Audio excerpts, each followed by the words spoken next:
সক্রিয় দক্ষিণ পশ্চিম মৌসুমী বায়ুর প্রভাবে আজ বৃহস্পতিবার রংপুর, রাজশাহী, ময়মনসিংহ ও সিলেট বিভাগে ভারী থেকে অতি ভারী বৃষ্টিপাতের সম্ভাবনা রয়েছে। এই সময় দিনের তাপমাত্রা 1 থেকে 2 ডিগ্রি সেলসিয়াস এবং রাতের তাপমাত্রা সামান্য কমতে পারে বলে জানিয়েছে আবহাওয়া অধিদপ্তর। বৃহস্পতিবার সন্ধ্যা 6টা পর্যন্ত পূর্বাভাস। রংপুর, রাজশাহী, ময়মনসিংহ, চট্টগ্রাম ও সিলেট অধিকাংশ স্থানে হালকা থেকে মাঝারি বৃষ্টি বা বজ্রবৃষ্টি। ঢাকা, খুলনা ও বরিশাল অনেক স্থানে বৃষ্টি বা বজ্রবৃষ্টি। কোথাও কোথাও দমকা হাওয়ার সঙ্গে মাঝারি থেকে ভারী বর্ষণ হতে পারে। শুক্রবার সন্ধ্যা 6টা পর্যন্ত পূর্বাভাস। দিন ও রাতের তাপমাত্রা সামান্য বৃদ্ধি পেতে পারে। রংপুর, ঢাকা, ময়মনসিংহ, বরিশাল, চট্টগ্রাম ও সিলেট অনেক স্থানে বৃষ্টি বা বজ্রবৃষ্টি। রাজশাহী ও খুলনা কিছু এলাকায় বৃষ্টি, কোথাও কোথাও মাঝারি থেকে ভারী বর্ষণ। ঢাকা অঞ্চলের পূর্বাভাস।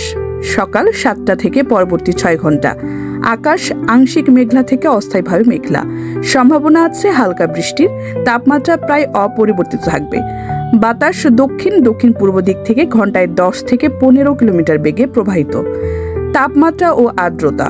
তাপমাত্রা 27.2 ডিগ্রি সেলসিয়াস, আর্দ্রতা 83%। গতকালের সর্বোচ্চ তাপমাত্রা ছিল 29.9 ডিগ্রি সেলসিয়াস।